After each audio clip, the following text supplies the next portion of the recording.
Hey guys, thanks for joining us here at Salty Ginger Talk. If you're a returning listener, it's great to have you back. If you're new to the channel, really glad you joined us. Hope you like what you hear. So we have an awesome guest on tonight. His name is Dr. Benjamin Granger. It looks like Granger, but he is Cajun and from Louisiana, and it's pronounced Granger. He has written a book, which is an awesome book. It's called A Leader Worth Following. We're going to talk about the book. We're going to talk about his professional experience. We're going to talk about his research. We're going to talk about all sorts of things. He's just an awesome guy. He's got a ton of knowledge. Super fun to talk to, down to earth. You're going to love Dr. Granger. So without further ado, let's bring him on now. So, Ben, thank you so much for joining us here at Salty Ginger Talk. Hey, great to be here. I've enjoyed our prep talks and I'm excited for it. Me too. Like you're such a perfect fit for our podcast because, like we talked about, since we've spoken a couple times, we're trying to get people to live a life of meaning and purpose, and they have to decide. I don't get to tell you. I shouldn't tell you what has meaning and purpose to you, but you should know. And if you don't know, you should be pursuing it. And my argument is, if you feel anxious, if you feel nervous, if you feel unfulfilled, if you feel stuck, that's because you're not pursuing something of meaning and purpose. Now, that sounds good for me, a guy that sells groceries in Chicago.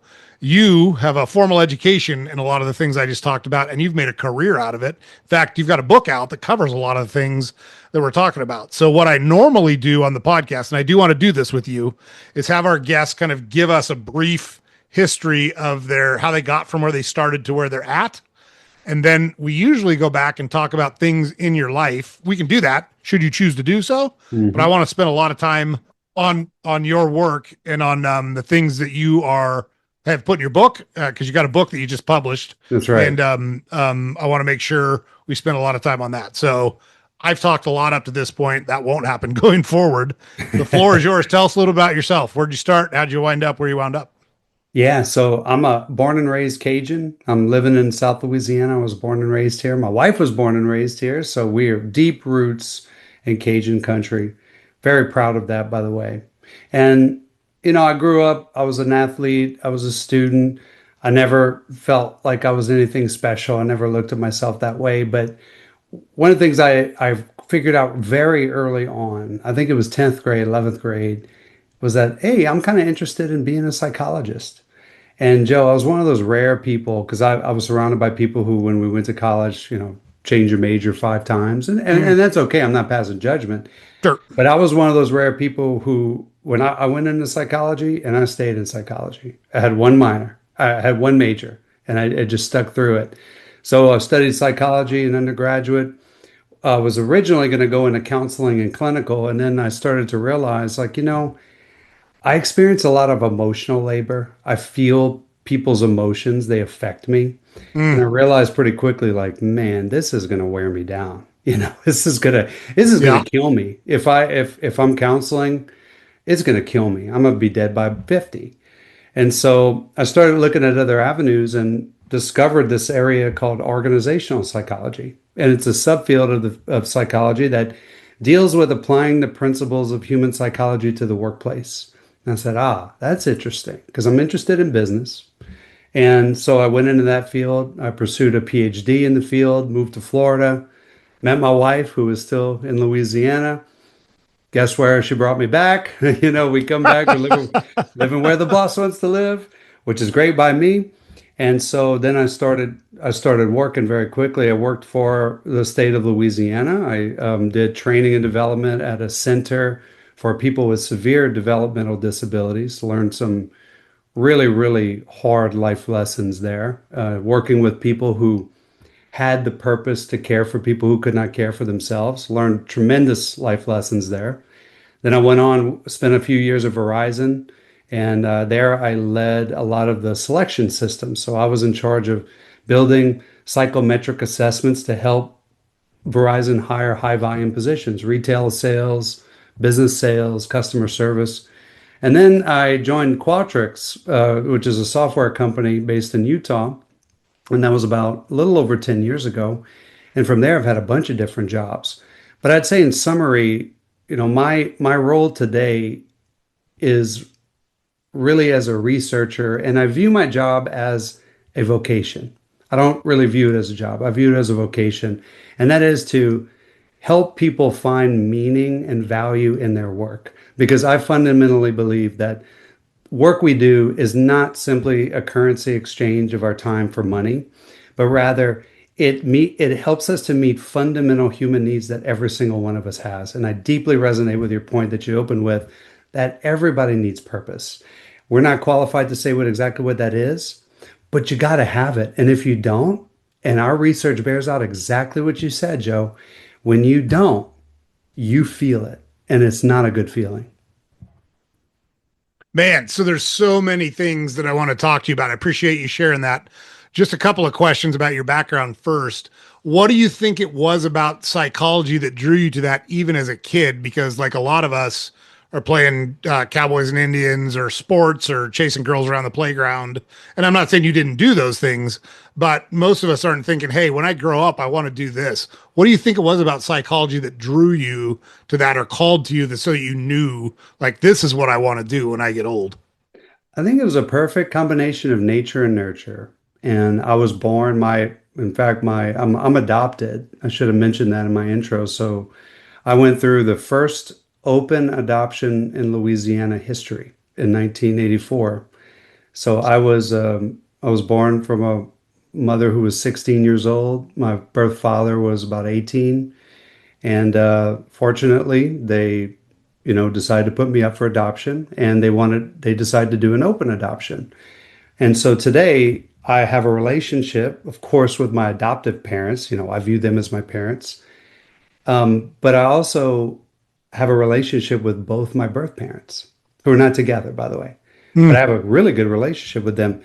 As I've got to know them better, and of course, knew my adoptive parents very well, the way they raised me, my mother was always very emotionally attuned. She extremely high emotional intelligence. And so I was surrounded by that throughout my life. She was always very curious and interested and taught me a lot about how to communicate and how to listen. That's one thing my mom was just exceptional at, was listening.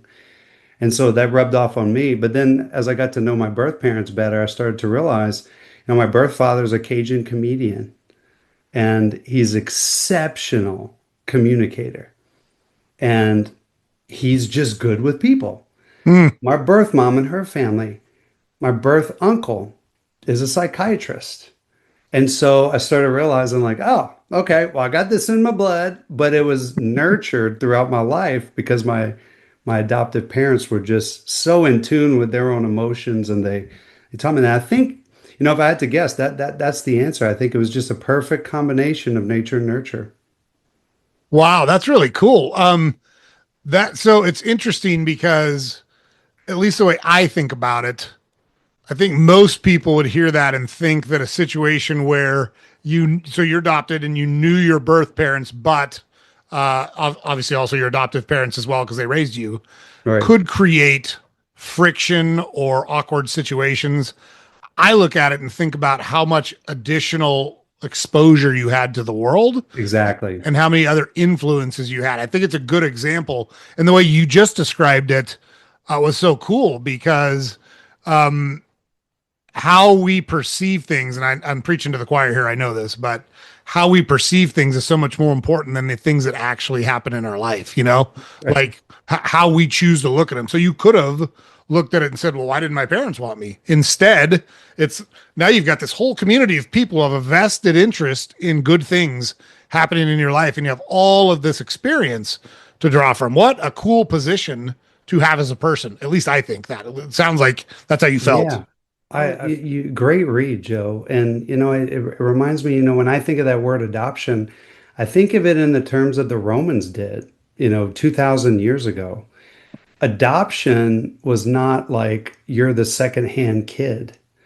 Adoption gave those those children more rights than a biological child. It was a selection. And so Mm, that's very much the way I look at it. And to me, it was a great gift. I often think about what my life would have been like if I would have been raised by a single mom who was 17 years old. How would that have been versus being raised by a woman who was in her 30s and a yeah. man who was in his 30s and stayed together, and they're still together. My adopted parents are still together. God bless them. So I view it as a great gift, and certainly the gift to stay connected with them. So this goes to really one of the topics I delve into substantially in the book, which is the mindset you have really makes all the difference. And I think you're exactly right, Joe.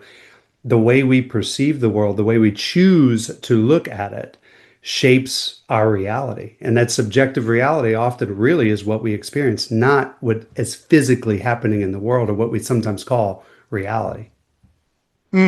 So before we get too deep in, what's to give us the title of, we'll say it a lot through the through the podcast here, but title of your book and the premise of your book real quick, and then we'll keep going on our conversation. Sure. It's a leader worth following, how to master yourself, influence others, and create exceptional experiences. Love it. And really, what it was I actually never intended to write this book, Joe. I'd been working with Qualtrics for years, like I said, over a decade. And about 6 years into my tenure, I started doing a lot of work with the media. And our head of PR said, "Hey, Ben, we want you to keep talking to the media, but we got to elevate your job title." So they gave me this phenomenal job title of Chief Workplace Psychologist. And I was like, "Yeah, sign me up." But I still don't know what that means, but it sounds cool. But anyway, the problem was I still am surrounded by a host of exceptional psychologists, a host of behavioral scientists. That's what we do. So I work with dozens of some of the finest researchers and professionals I've ever worked with in my career. Needless to say, I have a little imposter syndrome. I'm like, do I deserve this? Like, I better earn this. And so at the same time, I was leading a team of really, really talented consultants. And I was going through the normal struggles that every people leader knows, that you've gone through in your career. Every people leader knows. And I realized, okay, I got to get to work. And so I started reading voraciously. I started really digging into our own research and the clients I work with. And when I read, I write. And so I had like hundreds of notes on my iPhone. And then one day I was sitting in prayer, meditation, and I was like, maybe I should share some of these things I've been learning and experiencing and put it in a book. And the way the universe works sometimes is just unbelievable. That week, a publisher reached out to me and said, "Hey, Ben, we read something you wrote, in Business Insider or whatever it was." And they said, we publish on topics you're writing about. Would you be interested in working on a book?" And I was like, I literally just decided to put these notes together. So the intention of it is really to take all the things that I've learned, that we've learned collectively through our research at Qualtrics, through our client work. So there's a lot of very, directly applicable to business leaders, sales leaders, anybody who works with other people. And really the goal there is to help people rethink the value of their work and remember what organizations are there to do. And the way I define it is every organization is just a group of people that are working together toward the common objective. And that common objective is invariably about meeting the needs of other people. Every business is in the people business. And so I've seen so many failures in leadership. I still see so many failures in leadership. And I felt, well, maybe there's a little bit I can contribute to. How can we just become better humans and better leaders and better influencers and have a better understanding of how we show up and how to understand people better? So that's what the book's all about. Man, such a cool thing. We have all sorts of different people on the podcast, which is on purpose. So like my style is pretty aggressive, hard charging, toughen up, blah, blah, blah. That works for me. That's how I am. And that's okay. I think the most important thing anyone can do is be who they are. Like you got to be genuine because it's going to drain your energy and people will see through it very quickly if you try to be someone that you're not. So that's number one. But my way doesn't work for everybody. I also recognize that. There is no one size fits all, and I'd be shocked if you disagreed with me on that. But we try to bring lots of different people with lots of different perspectives onto the podcast. what we ask them to do is talk through their life and tell us what they learned and how they use those learnings to build a life of meaning and purpose that they're living now. And as we do that, it's old, young, it's male, female, it's rich, poor. It doesn't matter. We've literally had people that were homeless on the podcast. We've had people Oh, that ran for, interesting. yeah, people that were governor of the state. That's one of the reasons I think the podcast resonates with people is we're agnostic. We don't judge people. It's not my I place love to that. judge people. I've screwed up enough stuff in my life that as soon as I'm perfect, you have to be perfect. The good news is you can sleep easy because it's a long time until Amen, I'm brother. perfect, you know? But we see commonalities in the approach that people take to get to a good spot in life. And you've already touched on one of them. And I try to call those out for the audience as we touch on them. And that is taking action. So if you heard all of the things that Benjamin did while he was going through there wasn't a plan to this. It was, hey, I want to do the work. I want to get better. I'm interested in this and I'm going to dig in and get better at this and learn and see where it takes me. And all those things kind of came to a confluence at one point.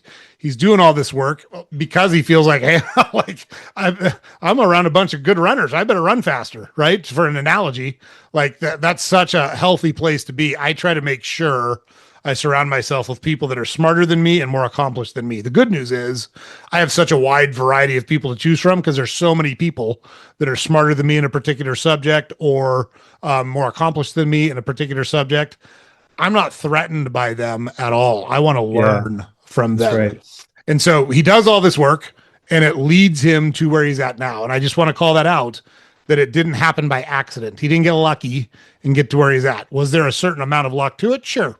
Yeah. Did the publisher call him at exactly the right time? Yeah. There's a bit of serendipity to that. Fine. But he was prepared for that call too, because he'd been grinding before he got that call and learning and trying to get better and digging in. And you are going to get unstuck by taking action. You're not going to get unstuck by thinking. You're not going to get unstuck by watching this podcast. You're not even going to get unstuck by reading Doc's book. They'll help. Don't get me wrong. So I'm not saying you don't want to do those things, but if you don't take them and apply them in your everyday life, you're just whistling Dixie. Because until you start taking action, it's not going to make a difference. So, sorry, I just wanted to call that out because you just illustrated how you set yourself up perfectly without even knowing you were doing it because you were just grinding, trying to get better at what you did. That's right. This is a central theme in the book. In fact, I open it with basically this note of if you're looking for a quick fix for this, if you're looking for a silver bullet, if you're looking for the magic, lose weight pill for leadership, don't even keep reading because that's not what this is. And I don't believe in those things.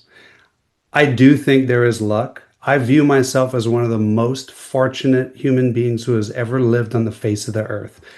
What percentage of human beings do you think have been able to have the luxury to have a conversation like this? Maybe less than 0.1%.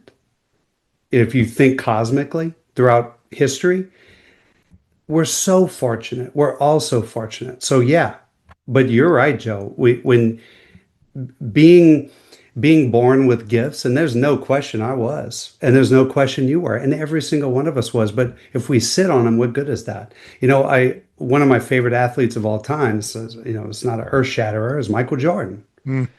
And Michael Jordan had, when I remember watching the Last Dance, and just phenomenal. Even my wife didn't know anything about the Chicago Bulls in the 90s, but she watched it with me. She was like, I think Scottie Pippen's my new favorite person on earth. She wanted to name our next dog Scottie Pippen.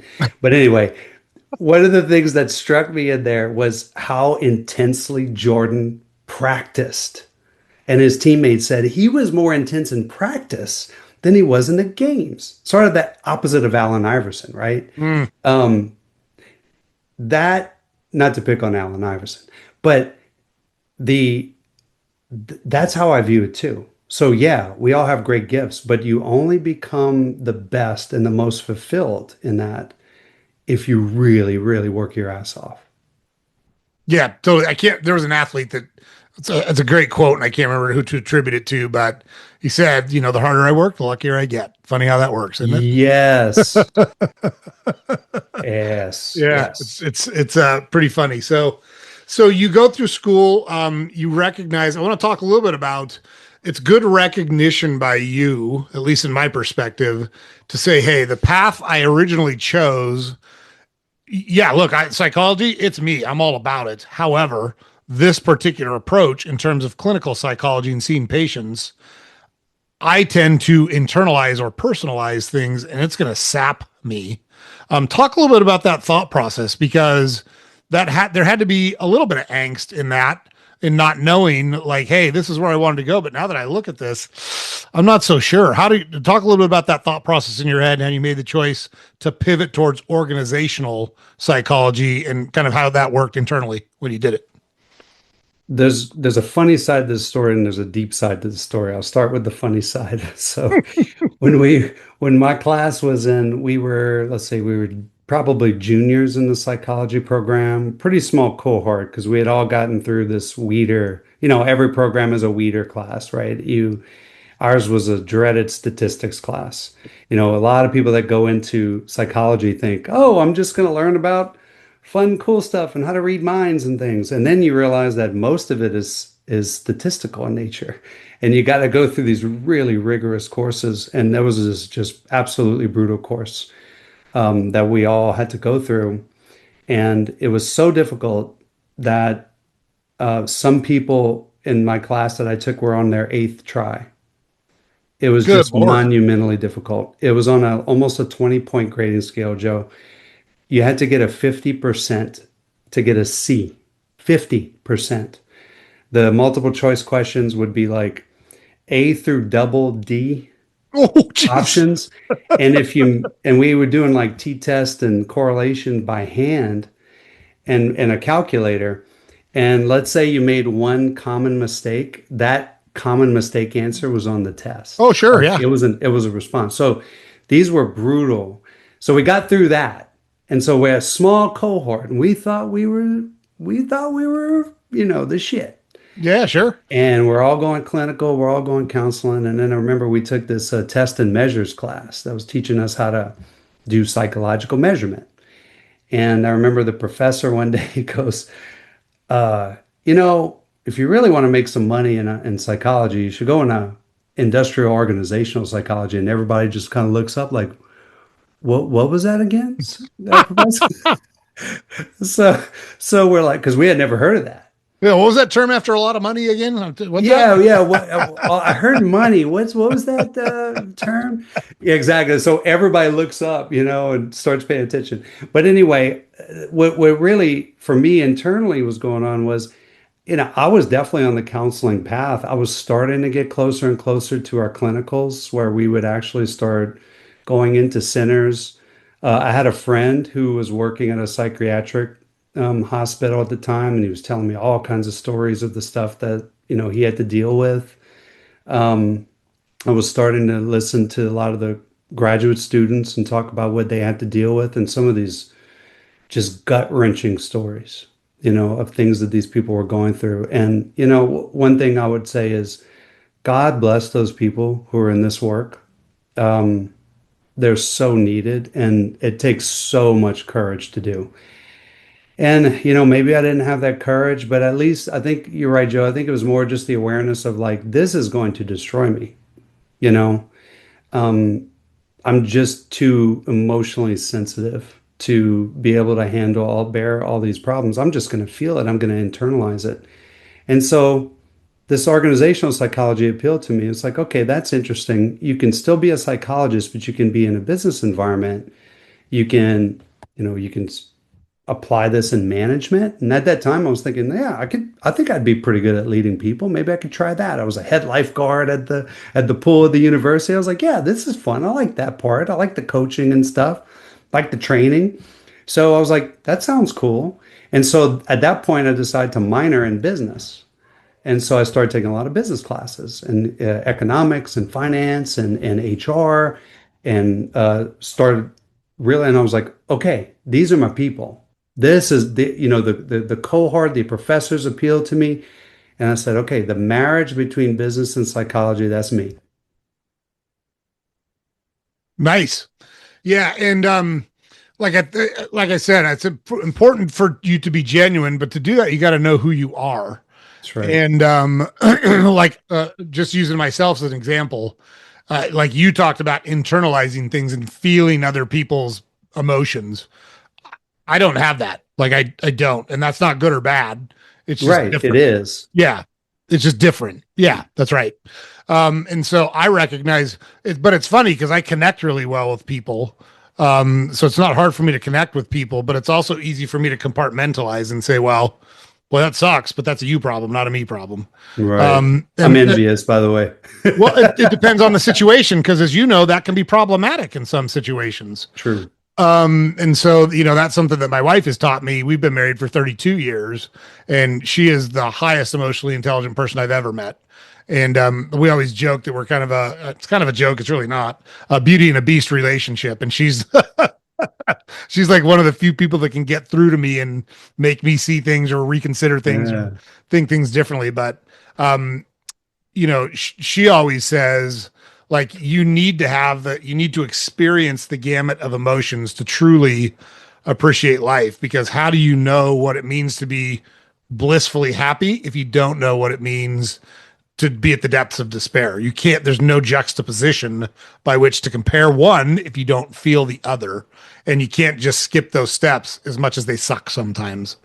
And recognizing that had a disparate impact on you personally, I think is smart. I call it out for the listeners because you may have a passion to do something, but there could be a pretty big landmine that you're going to step on if you go down that road. Mm. And it's important to look out for those landmines. And maybe you need to course correct. Maybe it's not a different road. Maybe you just need to take a little trail off of that road, or a little side feeder off that road, like Doc did. And he's still doing what he loves, still gets to do all sorts of cool stuff, but he's doing it in a way that energizes him and doesn't drain him. And I think that's terribly important. That's right. And there's a term, and you may know this one, Joe, but there's a term that we use in organizational psychology for that. The strain that you feel when you are inauthentic, and we Mm, call it emotional labor. yep. And a great example, classic example that we often use is like the retail sales rep who has to put the smiley face on even though they're having a bad day. And I think we all know from experience, and sometimes we have to do that. I'm not saying we shouldn't. It's just sometimes we have to do that. But when we know we're going to experience that emotional labor, we also have to give ourselves some recoup time, and that's something I'm learning. And I'm evolving too as I get older. I used to be very, very extroverted. I would get a ton of energy out of being in groups and just being around, being the center in the party. I wasn't always the life of the party, but I was always wanted to be in the mix, and it would give me a lot of energy. And the older I get, the more I realize like I still like that, still get a lot of energy out of it, but it also drains me too.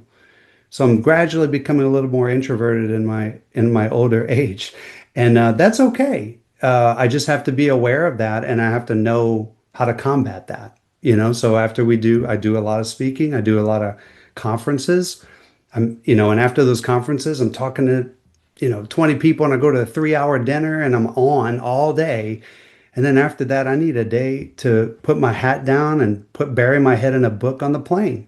And I don't want to talk to anybody, you know? And so that's okay. But you're right. You have to know yourself. And that's one of the lines I use in the book is, knowing thyself is a prerequisite to mastering thyself. Totally. Yeah, that's a great way to put it. Along those same lines, you talked about when you were at Verizon, putting together assessments for like kind of mass hiring. What learnings can you share from your experience in doing that with our listeners to think about what path they want to follow in life? Meaning, you were trying to find people whose personality traits fit. I think, man, you correct me if I'm wrong, but I think what you're saying is you were developing tests that would reveal personality traits that would suggest a person would like and be successful in a particular role.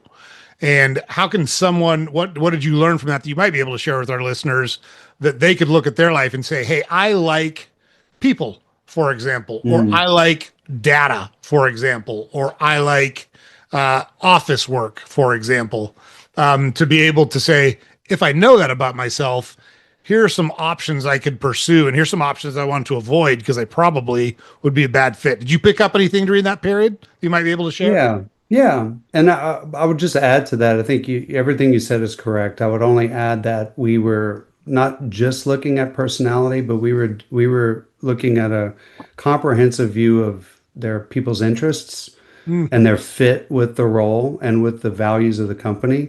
We were looking at personality. We were also looking at cognitive ability. We want to know how much horsepower you have under the engine, so to speak.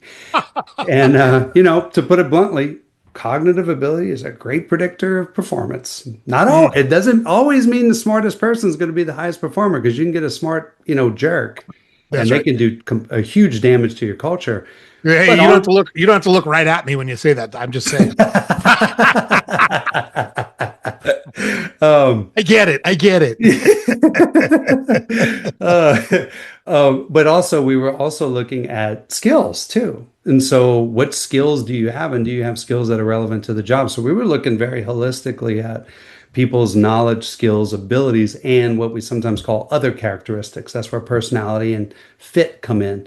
And so that's a couple of things I learned. One, we kind of already talked about. Yes, it is good to hire smart people on average, absolutely.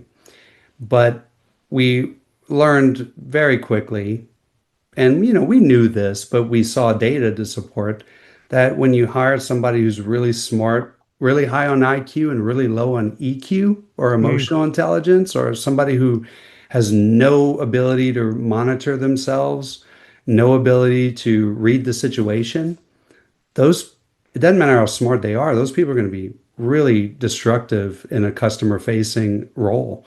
It doesn't mean they can't find a good job. There's plenty of other good jobs that for those individuals, but we were hiring for direct customer facing roles, retail sales, call center, B2B sales. These are people that had to be high on EQ. And so again, I wouldn't say we learned it like there was some revelation, but we got tons of data that IQ isn't the end all be all. Back to your question about kind of with the interest in the fit, that also made a big difference too. And one thing we know, a lot of what we did was design interviews and to help managers have structured interviews that don't disadvantage people of color, don't disadvantage women, making sure that we're giving everybody a fair shot. And so there's some work we do to put some parameters for managers to be able to get their experience out as a manager, because we do believe that our experience matters, but we also want it to be structured so it's consistent from candidate to candidate. And one of the things we learned there was it really mattered if those people had a good understanding of themselves and what they were interested in. It was also really interesting to learn, and I do this work at Qualtrics as well, of understanding people's self-awareness of their strengths and weaknesses. And that's one of the things, and you talked about this early on, that authenticity and also the trustworthiness of individuals. That one of my favorite questions to ask in an interview is, what's the biggest mistake you've made in your career? And the answer I do not want is, I care too much. Uh, and that's insincere. I want to know that you have had enough experience to have made a mistake. And I want you to be willing to admit it. And I want you to say what you learned from it. And I want you to say what you're going to do differently next time. I love that. My first response to that question is always, "How long do you have?" That's a good answer. We might hire you, Joe. Yeah. I like that. But those are some, I think, some really important lessons we learned. Another one, and this wasn't really a time of horizon, but I think this is one of the most interesting things I've learned about hiring. And it's really a kind of a paradox because in the field that I'm in, you got a lot of hardcore scientists. I'm a trained scientist. Right. When I was in graduate school, I took more methods and statistics classes than anything else. So I was trained with the scientific method. And sometimes we go a little bit overboard with the scientific method. And we say, okay, we created all these validated instruments and we're going to let that tell us what the answer is. And, You know what? Managers like Ben and Joe, their opinion, throw that out the window. That's not valid. I actually disagree with that. And I think both of those things can be true at the same time. Yes, it is good to use those scientific methods and those psychometric assessments. They work. But you know what also works? A leader's gut. And that's a big lesson. And I talk about it a little bit in the book of, but there's a order of operations. And what I think the order of operations is, and for those who are listening who do hire people, follow those assessments. If they're validated and they have good evidence, follow them. Go through that due diligence. After you've gone through your due diligence, then think, what does my gut say? Don't just go with your gut reaction right away. Go through the due diligence, go through a thoughtful, rational process, and then think about, how do I feel? Does something feel off? Does something just doesn't feel right about that interview? You got to pay attention to that, but only after you've gone through your due diligence. Have you ever seen the movie The Girl with the Dragon Tattoo? It's been a minute, but that was the James Bond. Yeah, same guy, Daniel Yeah, Craig. Yeah, he yeah, was in it. Daniel That's Craig. right. Yeah, Yep. yeah. Yep. So, the spoiler alert if you haven't seen it, the whole time he's looking for the guy that abducted and allegedly killed a girl. And so he winds up finding him at the end of the movie, and he goes over to the house to confirm it. As he's trying to get away, he knows the guy. He's got a relationship with the guy. Not surprising. But as he's trying to get away, the guy invites him back in. So he goes back in, and he winds up down in the kill room all tied up. And the killer says to him, it's funny. We're more worried about hurting someone's feelings than we are protecting our lives. He says, do you know how many times people disregard that feeling that they get that have allowed me to do what I do? And it's something I've learned from my wife. The next time she makes a judgment on someone that's incorrect will be the first time she's incorrect. And so it's like, she's that good. Hey, she's married and stuck around me, right? So I'm like, I gotta buy in because she's endorsed me fully. But seriously, like I just have her talk to someone, and if she gets the spidey sense, that doesn't necessarily mean I don't move forward, but I keep him right in front of me where I can see him, and I don't give him a wide berth and all of those things. So I couldn't agree with you more. It's baseball, and you're seeing that in football too, but baseball, whatever, 20, 25 years ago, got really into sabermetrics. So like the numbers tell us this and that, Moneyball. Yeah, cool story, bro, but you don't play baseball on a spreadsheet. So there are times where a gut instinct is right. There are times where 30 years in the game is a better instinct to follow than what the book tells you. So I couldn't agree with you more that you should not disregard all of those tools that are available to you, but that you should also not abdicate to those as a leader and say, well, the book said, I'm defending myself. The book said, well, you should have seen it. Like, I don't care what the book said. That's your job. If we just run it off a spreadsheet, what the hell do we pay you for? Mm-hmm. Oh, I so agree. And I think that one of the challenges, and this is a cognitive bias that humans have, is if two things appear to be contradictory, then one of them has to be right, one of them has to be wrong. That in itself is wrong. And I'm not a physicist, so I want to put that disclaimer out, but I'm fascinated by astrophysics and quantum physics. And the deeper I read into quantum physics, because it's not very deep, so just disclaimer, it's mind-bending and it's very difficult to follow. But one of the things that happens in quantum physics, and indeed these new emerging computers that are coming out, quantum computers, these quantum bits that hold information in a state of what's called superposition, meaning that it's sort of like maybe the best way to put it. Remember Schrodinger's cat? Sure, yeah. Yeah. So like the cat's in the box and it's both dead and alive at the same time until you open the box and you make an observation. And that was Schrodinger's basically making fun of an over application of quantum physics in the physical world, right? He was making fun of people who were taking it literally and saying this is how it's going to work. But what Schrodinger also knew, and what folks like Niels Bohr also knew, and in fact Einstein got this wrong. Bohr knew that these particles at the subatomic level can be in the superposition. They can be both a wave and a particle at the same time. They can be both yes and no at the same time. So this idea of superposition, I like to use this as an analogy of exactly what you're talking about. Is it right? Should we trust our guts and go with the player that we think is going to be the best? Or should we use the sabermetrics? One of them's got to be right, one of them's got to be wrong. No, that's wrong. Mm. Both of them are right. They can both be true at the same time. And I think that we can get much better at decision making, at understanding the world around us, at understanding people, when we can start to learn to hold two ideas that are seemingly competing and realize that one does not have to be right. This is not all these ideas are zero sum games. Yeah, so it's something I say all the time. More than one thing can be true at the same time. Now, there are certain situations like 2 + 2 is always 4. That's Right. it is just is based on our mathematical system. Got it. There are Unless you're a some Radiohead fan.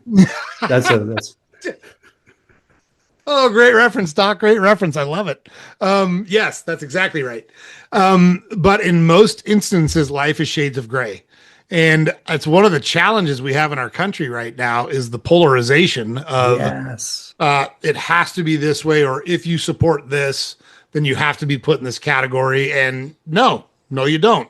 Correct. I don't subscribe to that. I won't be boxed in on those things. And I like genuine people. I like to be around genuine people. Those people can have very different views than I do. They can have very different beliefs than I do. I still like people who strongly believe what they believe and they're willing to defend it with facts and evidence.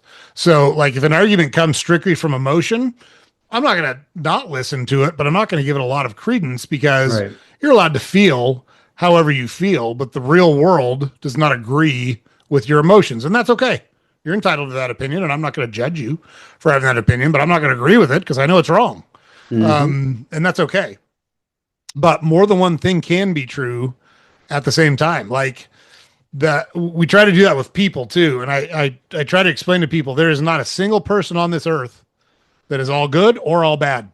Like they don't exist. They just don't exist. Everybody's got some redeeming qualities and everybody's got some challenging qualities. Hmm. Doesn't matter who they are, how awesome you think they are, or how terrible you think they are. It was interesting when I was getting ready to come on here. I saw an interview with Kelsey Grammer that played Fraser Crane, Yeah. and he was talking about a friend of his on Broadway. And the person that was doing the interview did not like his friend on Broadway, but the interview didn't know his friend on Broadway. They just heard clips of his friend on Broadway. Ah. And so Kelsey Grammer said, "Yeah, I don't agree on that, but they're a really good person." And I thought, what a great approach. He didn't pile on his friend and he didn't just uh, uh, disavow or defend their bad behavior. Yeah, I think they got that one wrong, but they're my friend. They're a good person. What's the matter with that? When did we stop doing that? And when, one of the things that really drives me nuts, very similar to you, is this laziness of not being willing to listen or hear or read somebody who disagrees with you. You just Oh, make up this blanket horn halo effect, right? Oh, they disagree with me on this issue, so they must be the opposite of me. And of course, I'm very rational and reasonable and awesome. So they must be the opposite because they believe differently on this one topic. Obviously, it's nonsense and it's laziness. One thing I really appreciate, like I think it was Malcolm Gladwell talks about how, he's very much on the liberal side. He's very open about that, but he said he constantly reads and listens to the conservative side. Um, I listen to both. I've lived and worked in both sides. I've learned something from every single person I've ever run across. I've dealt with people in all different religions, all different ends of the political spectrum, you name it, as I'm sure you have. And I vehemently agree with you, Joe. I have friends, close friends, that I disagree with on major issues, but we're still friends yep. because that's not what's most important. And actually, I learned quite a bit from them, even though I think I'm still right, I still learn from them. But that's a great point. You don't have to change what you think. You don't have to believe or pretend Exactly. to believe something you don't believe.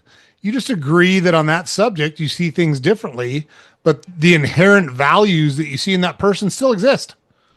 Like Exactly. that's not challenging. I don't understand why it's challenging, but um, maybe, and you're eminently qualified to talk about this. One of the things I talk about a lot on this podcast, and so I'm a good negotiator, and I'm pretty good at relating to I people. can And see one of the that. one one of the things I try to explain to people is the more you listen and the more you prepare, the better your outcome is going to be. And so I actually talk a lot less than the other side in most negotiations, which is what people think it's the opposite. People think that if you're a good negotiator, that you're spinning this tale and making it appear a certain way and you're convincing and cajoling and arguing. And it's actually not. If you Mm, understand what's motivating the other side, then many times you can solve their problem while accomplishing everything you're trying to accomplish. It gives you the upper hand because they're not interested in knowing what your problems are. They want what they want. Most people in general, I'm speaking in very general terms. And I have found that if you can be prepared and you know what your wants and needs are, and then you can find out what their wants and needs are, it puts you in a position to craft the solution that yeah. accomplishes both. And so you wind up winning the negotiation because you can get what you want without giving up things you don't want if there's if there's a possibility to do so. But because of Mm, that, I try to understand how people think. And so I've done I'm a layman, I sell groceries, but I've tried to understand how the human brain works. And one of the things that mhm. strikes me is that I argue that the human brain is running on outdated software. So it's we're in the iPhone 17 world, but we're running on iOS 2. When you think about it, like, the way that the amygdala is so close to the thalamus. So the amygdala is the first place Mm, that receives thoughts because you need to process it quickly. Is it going to kill me or not? That used to be necessary 100,000 years ago when we lived mhm. in a much more hostile environment. Well, that doesn't exist anymore. We've mitigated many of those things. There's not a bear or a saber-toothed tiger or a roaming horde of attacking people or the other things that used to kill us. They don't exist anymore. But we still got that software running in our That's head. So right. now any threat that anything we perceive as a threat, that could be someone that disagrees with us, that could be someone that says something mean to us, that can be a lot of different things. We apply the same level of intensity to it and importance to it that we did on the things that could actually kill us. And if you don't learn how to retrain your brain to do just that, what I just talked about, it makes it a lot more difficult to make your way in life. That's my theory. I sell groceries. You're eminently more qualified than me. I'd love for you to opine on what I just said and correct or add to anything I just said. You just nailed chapter 5 of the book, Master Your Mind. It it is the core of it is about the what sometimes is known as the dual system of the mind. And I think it's important, you talked about the brain structures, the regions of the brain that specialize neurons, those cells that communicate and have specialized functions. And by the way, the evolutionary take is central to the book too. So you nailed that too. But what I find is going back in time and looking at how the systems of the brain and the systems of the mind evolve is really helpful to understand why we're running on that, that outdated software. This is a good way to think about it because in the systems of the mind dichotomy, sometimes it's called system one, system two. System one sometimes called the automatic system. System two is called the reflective system. And the automatic system is sort of this, it responds to cues in the environment immediately. And I mean, you nailed it, Joe. The way I read the literature here is and by the way, not just humans, all animals, all species will respond to cues in the environment automatically without consciously thinking. When you see somebody walk toward you who looks totally different than you, when you're interviewing somebody for a job and they look totally different, different gender, different skin color. We're wired, humans are wired to look at those novelties as more of a threat. And that's the way our automatic system is designed to work. Because to your point, our ancestors were constantly living to survive. They were constantly trying to find food. They were constantly trying to battle for resources. They were constantly trying to run away from predators or hide from predators. And so they had to be extremely attuned. Those systems developed by need. Now, fortunately, over time, over evolutionary time, we have this amazing prefrontal cortex. And that prefrontal cortex allows us to do some incredible things, to talk. Something that only really developed, I think most anthropologists suggest about 200,000 years ago, Hmm. which is crazy, right? It feels like, humans' ability to talk and write to each other is, surely we've always been able to do that. Well, actually, no, that's really, really recent in mankind's evolutionary history. And so it's no wonder we're not very good at it. Right. And that's something I address in the book. Why is communication so often break down? But anyway, the reflective system is something that we can engage in. And that's where you and I are engaging our reflective systems in this conversation because we're having to really critically think. We're thinking logically. The problem is when we are going through lots of change, when we're going through a fast-paced environment where there's a lot of uncertainty in the environment, the times where we really need to engage that higher order brain, our higher order functions of the brain, those are the times when we're least likely to do so. Because the brain as an organ is the most metabolically greedy organ that we have. Hmm. And a lot of people don't think about that. They think, oh, I'm going to burn some calories. I'm going to go to the gym.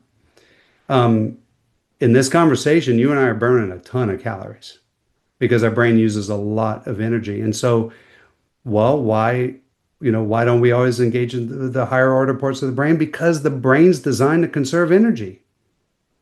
Energy was hard to come by, 10,000 years ago, 20,000 years ago. It's easy for us now. We can just go to the pantry. But it wasn't that easy to come by. And so our brain works that way. Our brain works exactly as it's designed to work. And the problem is we have to realize how that works. And this is exactly, I think, what you're saying. Understand that more primitive side of the mind, understand the more advanced side of the mind, understand when you want to use both because they both serve a really important purpose, and learn how to use those, and also appreciate the fact that not everybody is there yet. Not everybody knows that. So when people lash out in anger or they're really frustrated because they're stressed out, and then we reflexively say, oh, what an abrasive person, or, oh, that person, I'm not going to work with that. That's a bad person. Bullshit. They're human and they may not be aware of the two systems of the mind. They might have no clue about what we're talking about. Have some empathy, because they're no different from you in that regard. Yeah, that's awesome. I love the way you described that. And I think empathy is an important word. People talk about sympathy a lot. I don't have a lot of Mm. use for sympathy. I kind of my standard saying is if you want sympathy, you can find the dictionary between shit and syphilis, but you're not going to find it with me. Um, Empathy, I think, is important because empathy is just trying to understand something from someone else's perspective. How Right. is it that they're thinking about or approaching this from where they come from? There's use in that because it can help you understand their thought process. It can help you tailor your communications to be received in the way you want them received. Feeling sorry for people, I just think it's a waste of time. Like we all have bad shit happen Mm. in our lives. And don't get me wrong, if someone has something terrible happen to them, I feel bad for people generally. Like I'm Yep. not saying we don't, but it's kind of got to move on. Like the sun's coming up tomorrow. The next wave is going to crash on the ocean. The world is relentless, and we got to figure out how to process those things, Mm. learn the lesson that we were supposed to learn, apply those learnings, and move forward. But empathy, I think, is terribly important. So, with that said, let's dig more into your book. So you put together your notes. You were contributing to various media outlets. your company said, "Hey, we want to make this more public, and there's opportunities here to capitalize on this work that you're doing."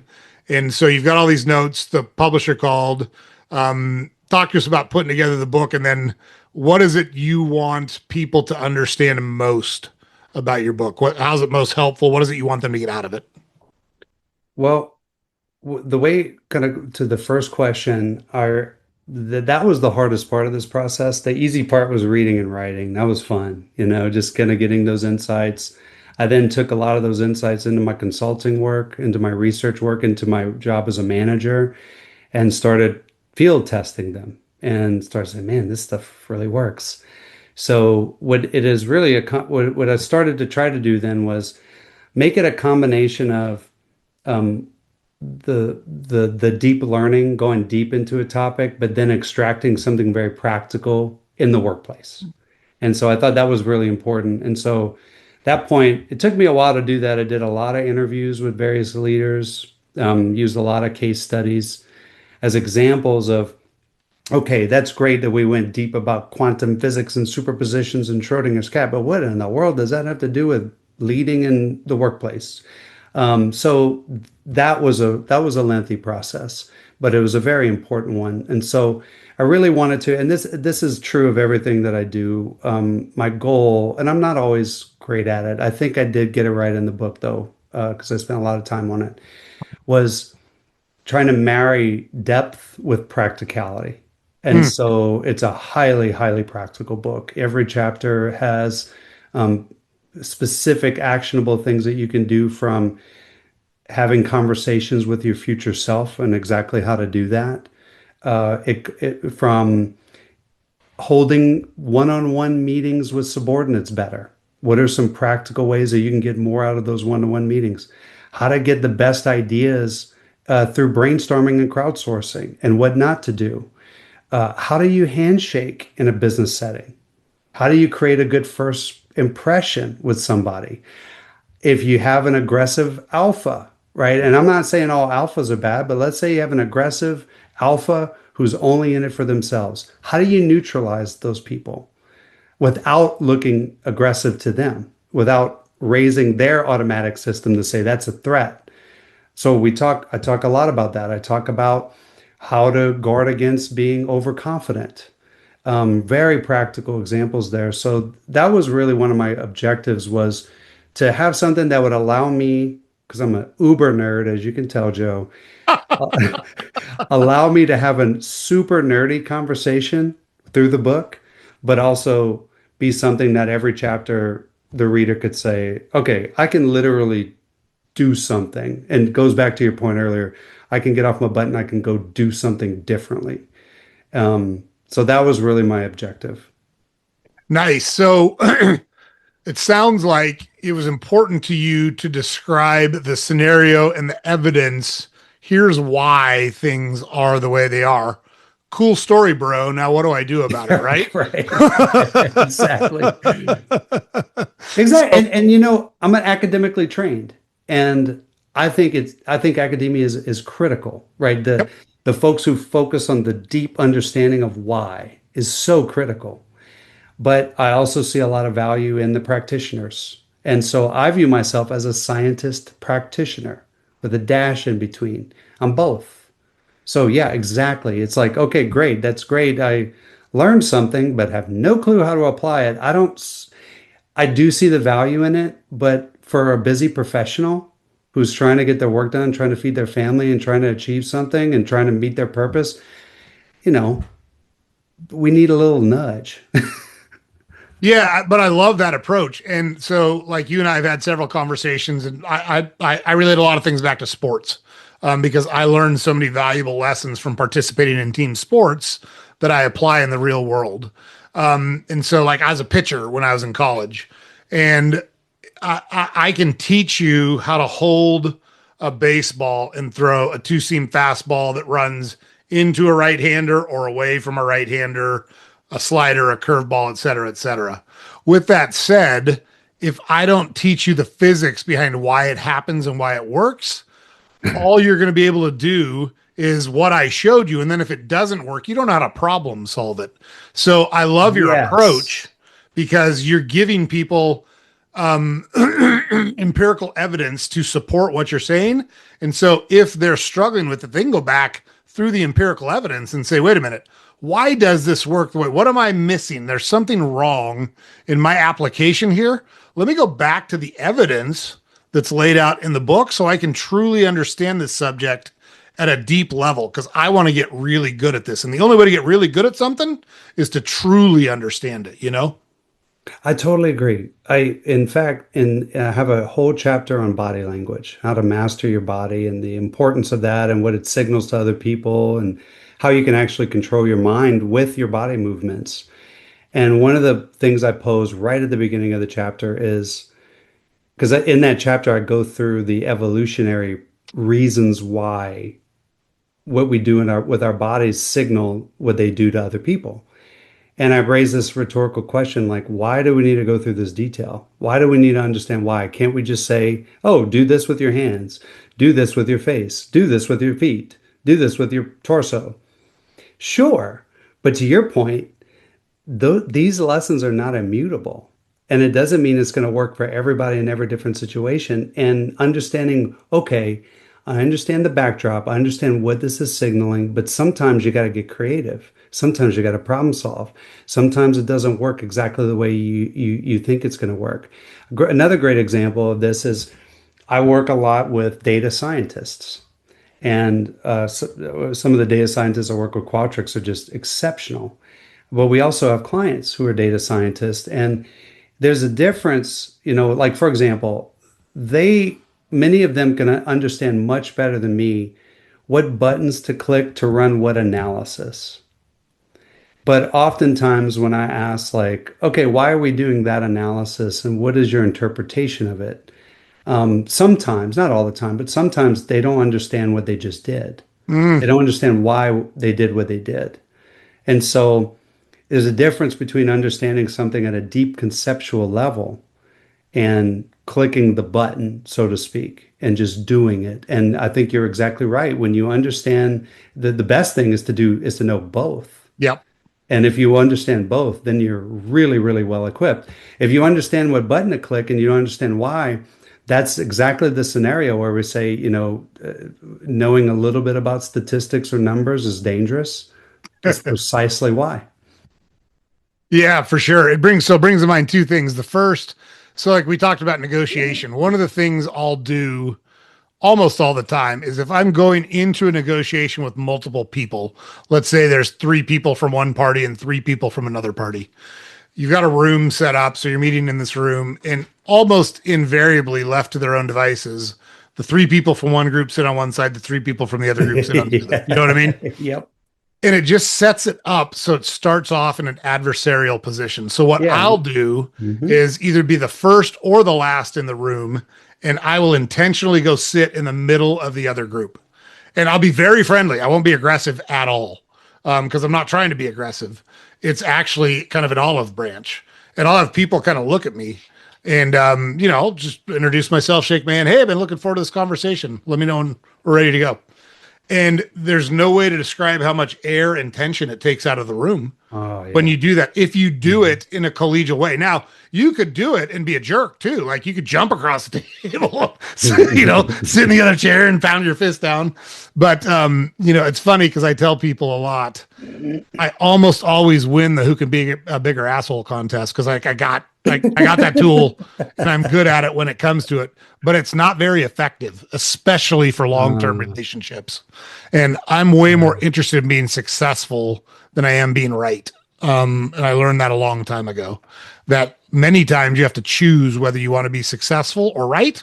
And unless it involves morals or ethics, I argue it's almost always more important to be successful than it is to be right.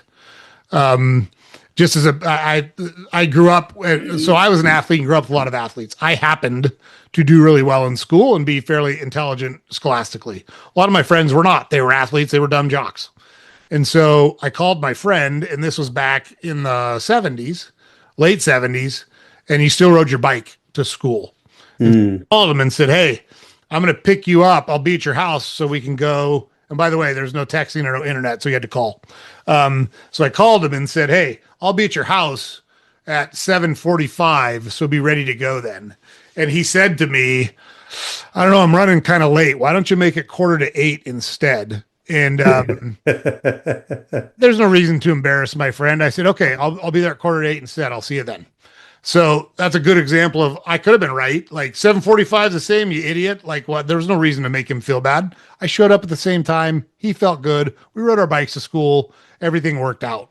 And I fear that in today's society with social media and viral Mm, clips and all the other stupid stuff that people care about, um, people are way more concerned about what it looks like than the substance behind it. And I think it's such a huge mistake that's going to really be detrimental to our society unless we all collectively say, hey, let's get back to worrying about how things actually are instead of how they look. Um, mm. but I don't know how to do that. Like, it feels like there's opportunities from what you wrote about in your book to do some of those things, like get to the core of the issue. Is there anything that pops to your mind from my comments that's in your book that you could comment on that subject? Yeah, I'm trying to. There's a few. We'll take a few. Well, You don't have to limit it. kind of going back, maybe I'll start with kind of where you started with your approach in meetings, and which I really like, by the way. I do the same thing where, mixing it up at the meeting table. One thing I like to do, I talk a little bit about this, is in group meetings when you have people of multiple levels, you have the big boss and then you have their directs and then their directs, and that happens a lot in my work. And one of the things I do, and I wouldn't even call this a tactic, I would just say this is just Best practice. genuine respect for humans is Yep. like what I one mis before share that, one mistake I think a lot of people make in those settings is they direct everything toward the senior. You can see the body language. They look at that person and everybody else is left out of the game. I don't think that's a good strategy. And so what I tend to do is I try to give equal eye contact to everybody. And I try to be intentional about it. Like everybody on that side deserves some time and some space. Everybody needs to be heard. And by the way, as a psychologist, I can't help it. That is one really effective way to evaluate a company's culture is to look at communication norms and how they communicate. You do have to be careful because, like in Asian cultures, it's very different norms. So you can't overinterpret that with a Western lens. But at least in a North American-based Western cultures, it's a really effective way to evaluate what's this culture like. Is it top-down, command and control? Is it democratized? You can tell a lot. But anyway, I think I like your approach there, but kind of getting on the same plane as the other person, having genuine human to human respect, removing a physical barrier between you makes a big difference. Looking in the same direction as somebody else. This was something I learned from another fellow organizational psychologist, Dr. Stephen Rogelberg, who does a lot of research in meeting science, the science of meetings, how to make meetings not suck. And one of the things which is a huge challenge, right? Oh, big time. Yeah. But he talks about the power of, go on a walking meeting and he explains why, right? Because back to our point earlier, you can say, hey, go on a walking meeting. Okay, great, let's do it. But if you don't understand why, you miss a trick because one of the reasons why is you basically give you and the other person have exactly the same view and perspective. And it sort of mentally puts you on the same plane so that you're more likely to see things the same. It's amazing how powerful these things are versus like if you're facing one another, which a lot of times is the right way to do it, by the way. You both have a completely different view. And so he suggests kind of mixing it up every now and then. But that's kind of one of the things I see in what you do, making eye contact with everybody in the room. I think these are all just things that help people connect with other people and appreciate how other people perceive you. And I think this is a really important point of leaders, and I use a broad definition of leaders. I like researcher Brene Brown's definition. It's a person who sees potential in other people and processes and works and has the courage to improve them. I think it's a great definition of a leader. So you can be an individual contributor salesperson and you're a leader. You could be a project manager who doesn't have any direct reports and be a leader. You're influencing other people.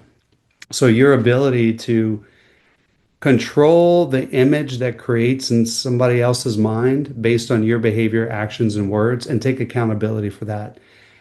I think if we all can just improve that a little bit, I do think it will help us have much more understanding and get rid of these ridiculous dichotomies. And most of those dichotomies are social engineering anyway. Yeah, it's going back to what we talked about earlier when I was talking about Kelsey Grammer defending his friend. I feel like that's one of the big challenges. We don't have nearly as much face to face interaction Yes, with yes, people, and that's really problematic in relating to yes. people. Again, I'm a dinosaur, so I'm 54 years old. And back when I was coming up and interested in girls and say I wanted to go on a date, I had to run that girl down, whether it was on the phone or go up and talk to her and stand in front of her and ask her, or if I called her house, it was on a landline. There was no caller ID. You had to be prepared for her dad to answer the phone. And just because Mm. her dad answered the phone, you asked to speak to Stacy didn't mean you were talking to Stacy. You had to pass the dad test. So you had to at least have the wherewithal to have a conversation with her father and prove that you weren't a total moron or dirtbag so that he would let her get on the phone with you.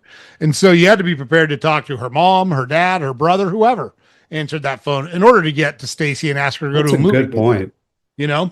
And now, we've resorted to or devolved to the point where, guys are sending pictures of their junk to girls. And I'm not an Devolved is expert. a good word. Yeah, I think it's devolved for sure.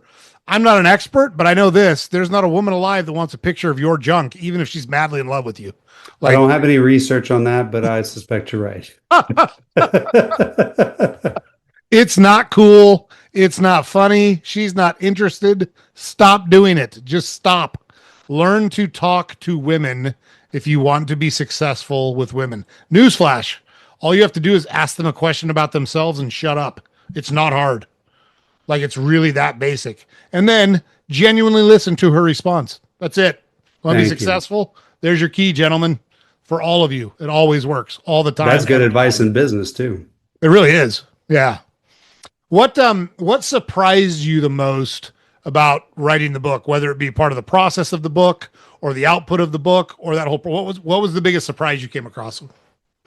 I guess as a meta point, I completely underestimated how much work is entailed after you write the book. Mm, really? I was shocked. And some publishers who I talked to had warned me a little. They said, once you write the book, then the real work starts. And, naive Ben's like, sure, yeah. Oh, I'm gonna get out and do speaking. I do that for a living. That'll be fun. I'll go on the conference circuit, do some keynotes. That'll be fun. I'm really good at that. I like that. And man, I totally underestimated the amount of work that goes into activating it and marketing it and sharing it. And that's the other hard part for me is I really find self-promotion distasteful, Mm, you know. It's not this and I got a lot of coaching along the way that's like this is not the time to be shy. You got to get out there and that was really hard for me. It still is. So yeah, gone through a little bit of emotional labor there, but I do think what is driving me to do it is that I do think this is important, and I do think it is important. My vocation is important to help people, really understand themselves, to understand other people, to understand why we and all these other people have those bad sides, why we do the weird things we do, and get more control over that. And also, when we're looking at our work differently, I talk about this a little bit in the book, like a lot of social media people, well intended, by the way, they'll say things like, I think it's ridiculous that we define ourselves by our careers. Why does your job define you? Or why every time, at least I guess in Western culture, You meet somebody for the first time, and one of the first questions out of people's mouths is, what do you do for a living? And people lament that. I look at that differently. I look at it as throughout human history, people have been part of the group and remain part of the group because they've added value to the group. And if they didn't, they were removed from the group. And what happened when our ancestors were removed from the group? They died, basically. So today, that's really not that different. It's not as extreme, and there's lots of other options because we're global, but we're really highly motivated to be part of that group. And that means we got to add something of value. And I think it's important for each person to add their talents to support the community. I'm a firm believer in that. I really don't have a lot of patience for entitlement. I don't have a lot of patience for people who are sitting around waiting for the next thing to fall in their lap. I mean, this goes back to where you started, Joe. Like, get out there and understand what you're really good at and contribute. And by the way, if you do that, that's going to lead you to more happiness. I fundamentally believe that. And that's why I think this book's important because it teaches you how to do that. I love that. On the note of your career defining you, that's not a new thing at all. I mean, we literally developed many surnames based on our occupation. Where do you think the surname Miller came from? Where do you think the surname Baker came from? Nicholson, right? Yeah, right. Baker, Smithson. Smith. Yep. Black. Like those are names because you milled grain or you baked bread. Like those that goes way further than. My last name is Granger, and Mm, it's an English last name that means farmer. there you go. Mine's Canfield. It means moron.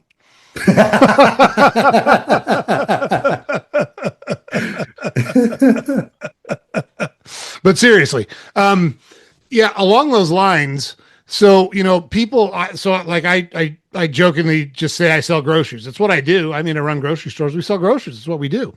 And that can seem mundane, and like there's a Mhm. lot of mundanity to it. It's not super sexy, but I I think it's terribly important. And the way I explain it to people is there's nothing more personal than making a meal for the people you care about. Yeah, And we provide the ingredients for people to literally keep their families alive.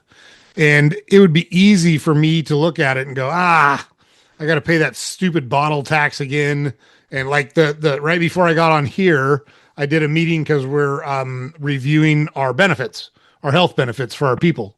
Those aren't fun meetings. Those aren't exciting. There's nothing exciting about health benefits. However, it's an enabler to the bigger thing, which is taking care of the people in the communities that we serve. And so I know you talk about this in the book, and we've talked about it previously, but how you look at what you do is important. So if you diminish it in your mind and you discount it and make it insignificant, you're going to feel like it's insignificant. But exactly. if you assign a higher purpose or higher value to it, legitimate, you can't kid yourself, you can't bullshit yourself because you won't buy it either. But almost everything that's done has a higher purpose. You have to tap into that if you're going to get good at it. And when you do tap into it, you're going to want to do a better job and you're going to get better at your job. And then pretty soon you're going to be climbing the ladder at a place that was supposed to be, a part-time gig until you finish your novel or got your big break in acting or whatever it was you were killing time for. Um, but so much of it, excuse me, is how we perceive it in our heads. I'd love to just hear kind of the high version. I know you talk about that a lot in the book, but I'd like to hear the high You level do. version of that. Oh, one of the theories of human motivation that's really stuck with me, I think a lot of people are familiar with Maslow's hierarchy of needs. It's one of my favorite things. I literally There you use go. it to kind of filter people I'm interacting with so I can understand what's driving them. But I'd love to hear you talk about it. So sorry for interrupting. Yeah.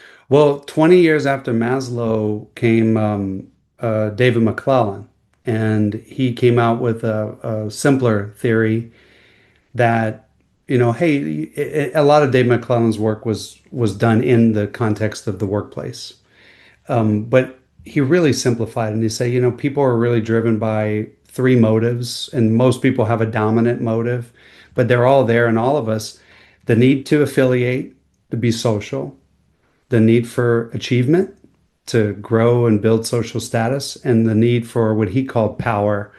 Now, that was before Albert Bandura came up with self-efficacy. So he didn't mean power in the negative sense that we sometimes think of power, but he meant having more control over one's life. Not Machiavellian power. Yeah. Yeah, exactly, exactly. It's more like, I have more, I can do this. I have more autonomy. I have more control. And I think that's such a good point. Like, find me a point in history when humans haven't been motivated to be part of the group, to achieve something, to grow, and to have control. I've yet to find it. I study history. I've yet to find a point in history as I read ancient texts I see hints of that everywhere. And all the research we do, when we go out to thousands of employees across the globe and we ask, hey, what matters? In fact, we literally just published our annual employee experience trends report. This is a study of almost 34,000 workers across 24 countries, 5 continents, all major industries. And we basically asked, like, hey, what's important to you? What's going well at your organization? What's not going? What are you looking for? And every year, including this year, when we look at the things that drive how engaged they are and whether they plan to stay with their company, it's, do I belong in the group? Do I feel like my work is helping me achieve something? And is it valued by the group? And do I have autonomy to do what I need to do and make decisions? Or do I feel like I'm being micromanaged? We see it show up over and over and over again. And so what I challenge people to do who maybe view their job as mundane, right? Maybe just see it at the surface level. And let's take, just any job, a janitor or somebody who works at the front desk of a hotel, somebody who takes a call in a call center, a psychologist, a person like yourself who's managing a restaurant. It doesn't matter.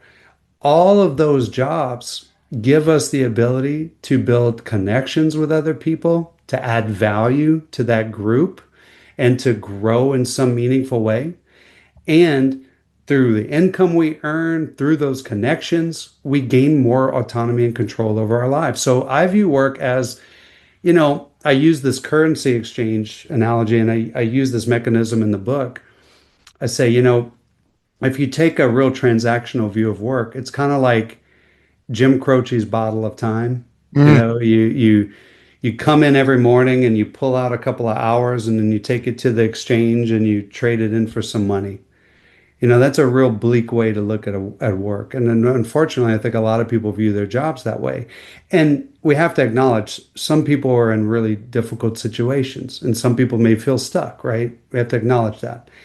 But for a lot of us, we have a lot of choice, and not just in other jobs, but we have a choice in how to look at that exchange.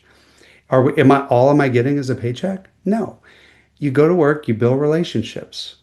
You go to work, you achieve, you grow, you develop. Even through negative experiences, we grow. And you gain more autonomy and control over time. Work helps people meet fundamental needs, but we have to choose to see that. It's a choice. Yeah, totally. And so the best anecdote I've ever heard to kind of talk about this mindset, it's all about your mindset. So there's two 10-year-old boys and they share a birthday, born on the same day. And so on their birthday, they take these two guys and they put them in two separate rooms, but each room has this huge pile of horseshit in it. And the first kid just starts lamenting, this is terrible. It's my birthday. Stuck in this room with a big pile of shit. This isn't right. The other room, the kid runs across the room and furiously starts digging into the pile of horseshit with his hands. And they're like, what are you doing? He's like, hey, with all that horseshit, there's got to be a pony in there somewhere. And same scenario, same exact position in life. One of them chooses to feel sorry for himself. The other one looks for the opportunity, right? And it's always true. There's going to be bad things that happen in your life. There's going to be points where you're happier or less happy than you are at other points. you always have control over how you react to that. You always have control over how you think about that. You may abdicate that control. You may refuse to accept that control, but it doesn't mean that it doesn't exist. And deep down, you know it exists. And that's why you feel stuck and restless and depressed and anxious and all the other feelings that manifest themselves Mm. is it's because you're fighting an internal battle that you know you're wrong on and you got to take action. And it's Oh, always that's action that deep. cures that. That's deep. Um, that's a really interesting point of it's not, yeah. So am I hearing you right? What you're suggesting is that when we choose that path, not to see it in the positive light, in the subconscious, we know that. Yes. And that is what that conflict, that dissonance is what's responsible for a lot of those negative emotions that we're feeling. In other words, we're creating our own prison, to quote Creed. I think that's why you can never make a victim feel better. They want to be a victim. Oh, They're yeah. choosing to be a victim and they know somewhere down in there that it's a self-fulfilling, it's an Oedipal prophecy. It's a self-fulfilling prophecy. Yeah, that's a dark place to be. Yeah, that's the thing. Like it's not a good place to be at Yeah. all, but like if you can't identify it, you can't fix it. You see what I'm Yeah. saying? At least Oh, that's the way I yeah. think Oh, I about it. totally agree. Yeah. And it's hard to access that. You know, you have to face the ugly parts of yourself to be able to access something like that. And most people, Yeah. And that sucks, most, doesn't it? oh, it so does because, you know, again, we're all rational and reasonable people, of course, and we're all good. And so facing the ugly parts of ourselves, and then what I normally do, just to be honest, is I project it out on everybody else. You know, I Who pick doesn't? out, I'm not perfect. I do it too. yeah, see all those negative things in other people and I get mad at them. And then when I sit down and have a conversation with myself, I realize, oh, yeah, that was me I'm mad at. Yeah. Totally. But, you know, we're so motivated to relieve ourselves of unpleasant emotions. But it's something you've touched on a couple times that I just vehemently agree with is this whole idea that you're just not going to get away from hardships.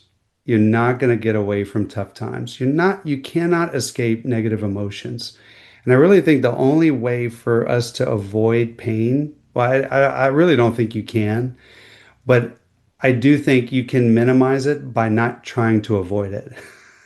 I think you can choose it. That's the way I think about it. It's funny. My wife and I had this conversation earlier today because both of us said, hey, we got a lot of really good things in our life right now, but we've also got some things that we're just not getting it done on. Like we're not fulfilling, we're not living to our fullest. We're not fulfilling our potential. We're better in some areas of our life than we're living right now. Yeah, How do we fix it?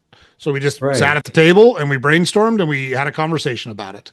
And like you said, it's not always fun to have to take a look at those things and just be honest with yourself that hey, this isn't getting it done.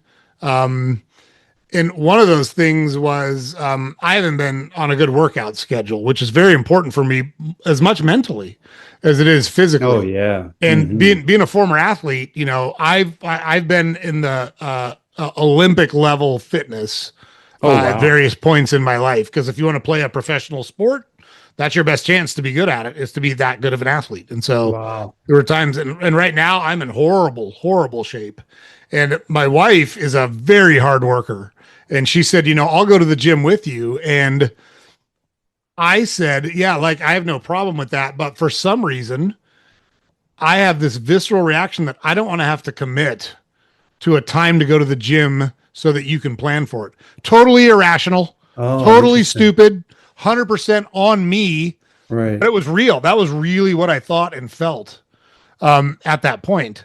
And there's some type of avoidance that's happening there, or some Mm. type of thing that I am blocking or hesitant on, and I'm projecting that out Yeah. into her when she asks a 100% legitimate question.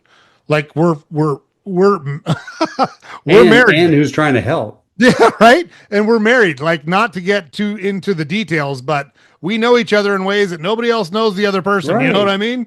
Right. Like we don't, you don't get closer than my wife and I. And so for me to project on something like that, that says there's something with me that I need to fix and work on. But I Yeah. can't do that if I won't admit it. You know? Oh, totally. Yeah. I think about this often with my kids, like the times when I really am honest with myself and I have those, because I do spend a lot of time in introspection, Me too. which is so important to have that conversation with yourself. And I think about like, when I'm way too demanding on my kids or when I lash out at them for something that's like, the next day I'm like, why did I go off on them? And almost every time it's me I'm mad at, I see my former self in them. I see something that I'm like, why don't they get it? Well, Ben, because they're 10 years old and you're 40. You're a man, you're 40. Like they don't know that yet. They have to experience that yet. So yeah, I that deeply resonates with me. Yeah, and I think my whole point in bringing this up is I want people to understand nobody is immune to it, and Yes. it doesn't make you a bad person. It's not a character flaw, it's a part of the human condition. I think the character flaw is when you're not willing to acknowledge it and confront it. That's where it becomes a problem. It's inherent in all of us, and successful people are willing to do the hard swallow and stand in front of the mirror and call out what they actually see, you know? And that's hard. Yeah. That's hard. Yeah. Oh, I just could not agree with you more here. There's also, something to talk about toward the end of the chapter 5, Master Your Mind, and I talk about the finding delight in discomfort and the ability to delay gratification and to go through the hard things and to get the hard work done.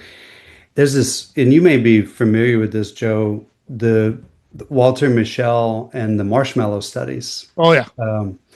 This is a great series of studies that, for those who are not familiar, is really fun little study that they put kids through. And the most basic scenario, there's tons of different ways they ran the studies, but basically, they basically had kids sit in front of a marshmallow. And they said, hey, little Sean or Johnny or Sally, you can sit in front of this marshmallow, but if you wait 15 minutes and you don't eat the marshmallow, then you get two. And so they just left the kids to their own devices. And some of the kids just gobbled the marshmallow up right away. I'm like, I can't stare at that thing for 15 minutes. I'm just going to eat it. And then some of them did wait it out. And what it turned out was the people the kids, and actually this can be replicated with adults too, the kids who waited and delayed gratification got a bigger prize for sure. But that predicted life success later on in their lives. And the good news, though, is that that's something you can learn. That's something you can train yourself to do. That's not like, yeah, is it that some people are going to be, but were born with an ability to do that more so than other people? Absolutely true. But I also like to think of it as every human being has a range within themselves. There's a bell curve within the bell curve, right? That's All of right. us fit on a bell curve somewhere on any trait, but within us is a bell curve too. And we need to work to get to the highest end of that. Am I ever going to be as good as Michael Jordan in basketball? Absolutely not. Absolutely not. I'm way too short. There's no way. Like, there's no way I'm going to be as good of an athlete as he is. But can I get better by really working really hard? Yes. And dealing with pain and dealing with the challenges. And I often raise this rhetorical question. A lot of those times when we're just like, oh, I don't want to do that. Not to pick on you, Joe, but I don't want to go to the gym. I don't want to go to the gym with my wife or me. I'm like, oh, do I really have to go to this practice, for one of my kids? Or do I really have to go to this dance recital? Or do I really have to fly to London for a 1 hour meeting? Like, Mhm. it's 24 hours to get there. But almost every time after I finished that, what I thought was going to be an unpleasant experience, I'm glad I did it. How often do we find ourselves in that situation? Almost every time. It's almost every time. And so I call it choose your pain. You're gonna Um, experience pain. I want to choose the pain I experience. So let's just use health and physical fitness as an example, because I already talked about that once. You can avoid discomfort now by easy foods to eat and not getting off your couch and not exercising on a regular basis. And you're not going to be uncomfortable, but you're going to be later because it's going to catch up to you down the road. Yeah. And that Oh, yeah. discomfort and that pain, I argue, is going to be outsized down the road because you chose a life of comfort and kind of hedonism, really. Um, and you're going to pay for it down the road. Or you can pay the tax now and eat a healthy diet, exercise regularly, and put yourself in a much better position to have a longer period of optimum health and wellness as you get older. And so you pay the tax over time instead of paying a heavy tax down the road. So Hmm. you've got to decide where it's worth for you personally to pay that. But don't kid yourself, the tax is due at some point.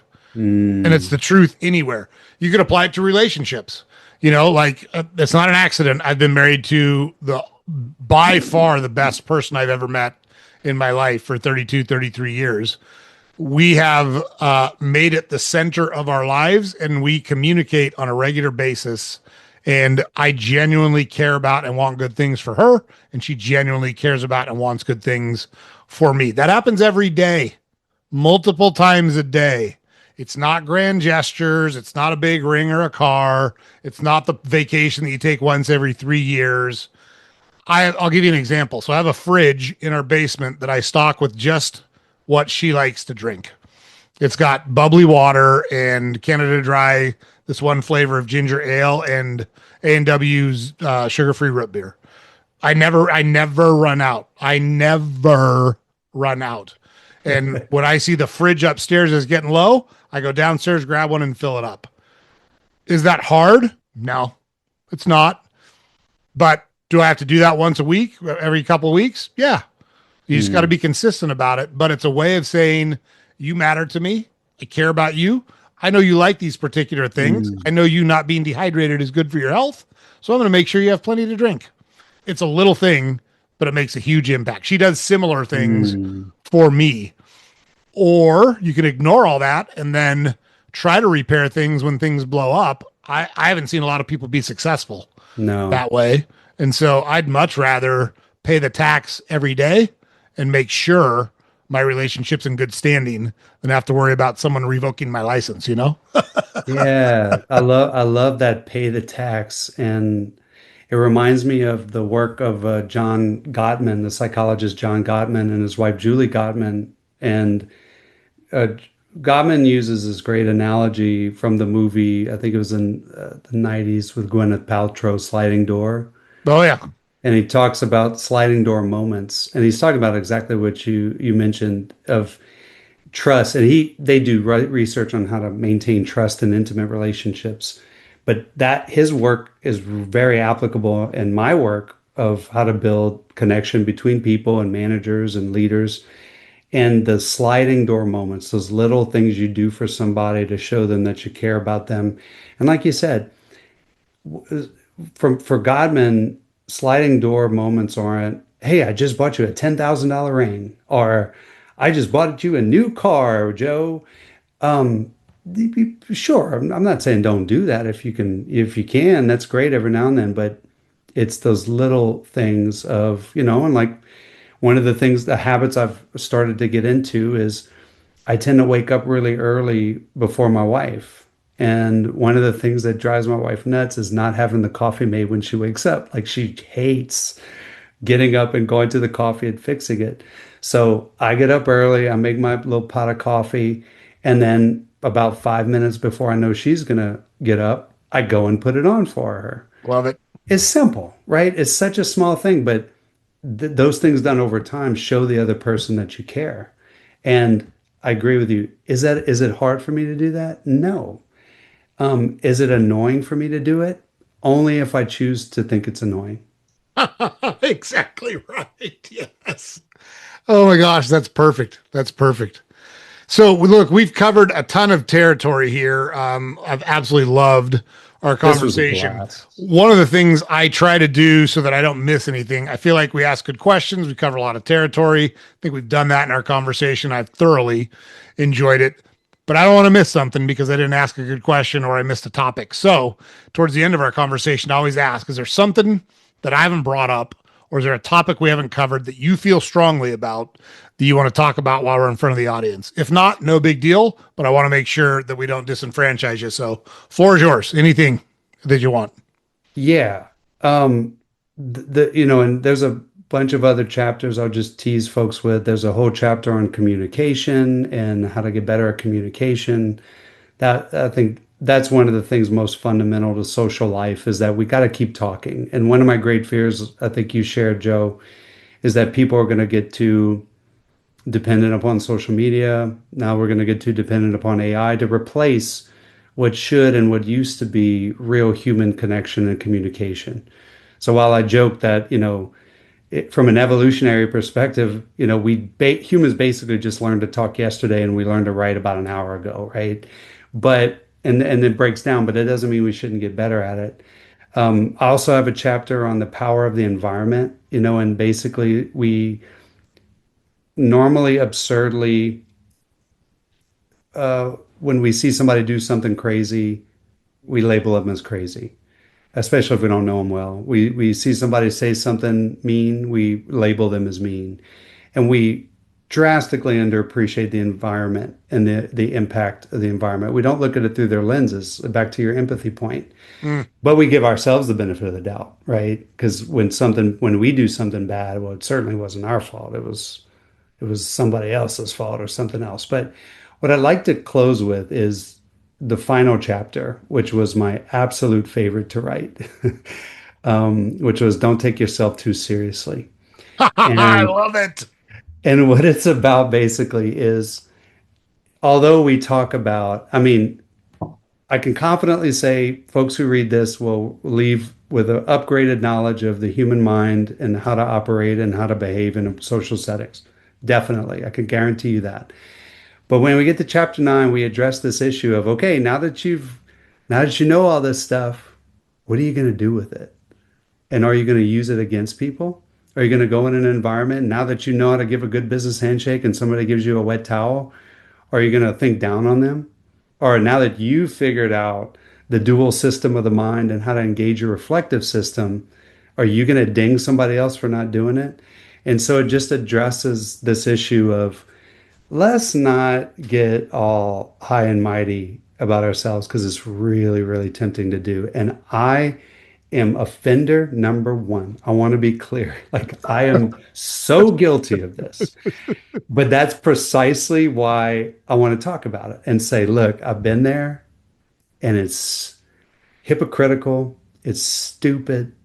And we got to make sure as we improve ourselves, we don't inadvertently use that against other people, because that's the total opposite of what we're trying to accomplish. Right. So that was my favorite chapter of the whole book to write. I read it recently just as I was doing my final editing, and I was like, I'm just very satisfied with that chapter. I There's love a it. bunch of other places where I'm like, I could have done this, I could have done that, but that last chapter, I'm like, I like where it's at. I love it. So, just one more time for the listeners. The book's called A Leader Worth Following: How to Master Yourself, Influence Others, and Create Exceptional Experiences. So, you get to absorb all of Doc's decades of professional experience and education rolled up into one to apply these lessons. I would argue not only in your organizations in your professional life, but these techniques will help you in your personal life immensely too. And I would argue that might even be Absolutely. more important because if you're placing a higher value on your professional relationships than your personal relationships, got to switch that around. It's the people that are closest to you that matter the most. So it's going to help you everywhere in your life, is your point. We'll have a link to it down in the show notes so you can click right on it if you want to go buy it. With that, Doc, we'll get you out. I know you've got a family obligation that you're up against on the clock. I want to make sure I'm not guilty of disenfranchising your daughter from that opportunity. So I thank you appreciate you, so Joe. much for coming And on, man. I loved it. if I could give one more little plug Yeah, do it. for something fun I have on the website, and I think I shot it to you, Joe, but benjamingranger.com. We say Granger in Cajun country because we like to church it up a little, right? Um, but what one of the things, this is kind of a funny story. So I'm a music nerd. I'm a music fanatic, particularly rock and classic rock and progressive rock. So when I was writing, I put tons of music lyrics weaved in through the book, and I had epigraphs of song lyrics. And then I sent my first draft to the publisher. And I'm like so proud of myself for including all these lyrics. And the publisher was like, "This is awesome. Got permissions for these?" They're all I was like, copyrighted, right? What is that?" They're like, "Well, that's a copyright issue. You got to get permissions, and permissions for songs are very expensive." So I was like, "Oh, bummer." So what I did instead was I had to scrape all those, unfortunately, but I did create a playlist that accompanies the book, and the songs are broken down by chapter, and it just is a little insight into my mind of songs that I thought about and that influenced me while I was writing each chapter. And some of the songs there's a one-to-one connection as you read the book. It'll say, "Oh yeah, I know where he's getting that." And some are going to require a little bit deeper thought, which I think is a really important meta point to the whole book. So I encourage people to go check it out. And if you're a rock fan, classic rock fan, prog rock fan, I think you'll dig it. I'm gonna go check it out now because I'm a huge rock and roll fan myself. So Right on. that's an awesome tidbit. I love it. I love it. So, all right, Doc, thanks again. Really appreciate it. We'll have the link. So we'll put the website down in the show notes too for the listeners, link to the book for the listeners. And we'll keep in touch, Doc. I'm certain this will not be the last time we talk to each other. I hope not. This was an absolute blast. Thanks for having me, Joe. Yeah, thanks for coming on. Really appreciate all your insight and have a great night with your daughter. Thank you. All right, man. Take care. Thanks, brother. Good work, Doc. That was great. That was fun. I'm glad. For what it's worth, that's the number one comment I get about our podcast is that people have a good time doing That was it. a blast. Man, you can carry a conversation. That was awesome. Well, I gotta listen to more of your stuff. I appreciate it. We want it to feel like a couple of people sharing a drink and just shooting the shit. Like that's I when love that. people are authentic. That's when they'll share their real. And you're in a little different situation in that we're picking your brain for your professional expertise. A lot of people want to come on and share their life story and what they've learned from living their life, so that they can share it with other people to learn from the things that they went through.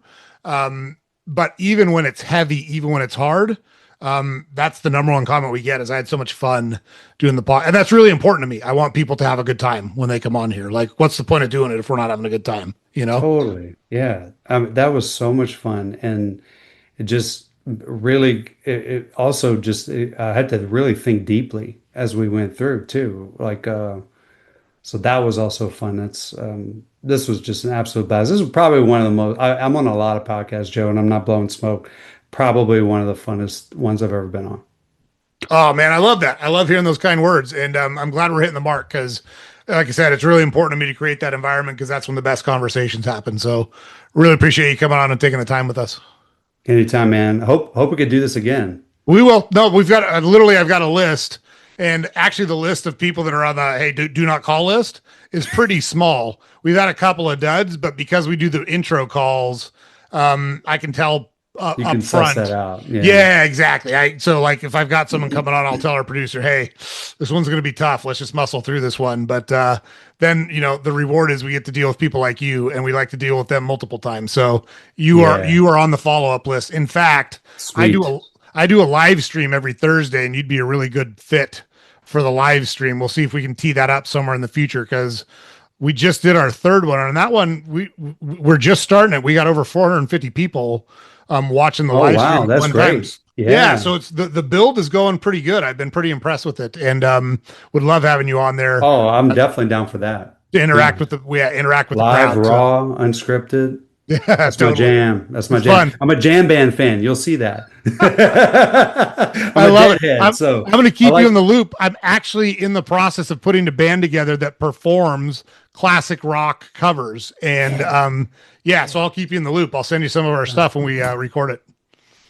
just got this guy. Love it. Yeah. Do you play lead or rhythm? Rhythm. Yeah. Yeah. I wish you were I'm here. working on lead, but I'm not. I wish you were here. You could be in the band. We need a rhythm guitar. I swear to God. I can do rhythm. Not lead yet. I'm working on it, but dang. I've been looking for people to jam with. And then I got my Les Paul. Oh yeah, look at that. Yeah. I love it. So been getting into it, man. Good stuff. It's funny how many commonalities there are when you get to know people, isn't it? It's true. So many connection points. Yeah. Yeah. Yeah, you just got to listen. You just got to talk to people and listen. Ask questions and listen. Totally. Totally. All right, man. This was a blast, man. It set me straight for daddy daughter dance. So Yeah. Good. Well, I'm glad you had a good time. I certainly had a good time and I'm really excited about bringing you back on. sounds great, man. Let me All know right. if you need anything from me when it goes live or any of that. I can promote it on my side, whatever you need. Yeah, we definitely want that. We'll send you a copy of the uned, like the whole thing. We're not copyright guys. We Okay. want we want it out there. So we want you to push it out Okay. as much as possible. So we'll get you a copy. It'll be I think we're about 2 weeks out right now. So I think this will probably like third week of February, I think is when we'll air it. That sounds great. Yeah. All right, man. We'll have fun at the dance. Thank you. All right. Appreciate it. Have a great Thanks. weekend. Talk soon. Bye. All right, guys, there you go. So, like we said, we don't oversell anybody. Doc was as advertised.